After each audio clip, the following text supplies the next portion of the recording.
This is NOAA Weather Radio, the 24-hour voice of your national weather center. Yes. Signal with a test of the public warning and alarms for transmission on Florida listening from Rockland, Florida.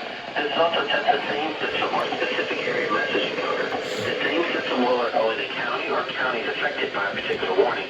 These tests are connected each Wednesday between 11 a.m. and noon, and again between 6 p.m. and 8 p.m. unless severe weather threatens.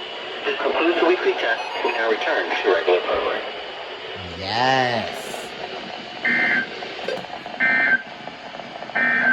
Synopsis. Cooler and drier air will spread into the area for the second half of the week as high pressure builds into the area behind the low pressure system.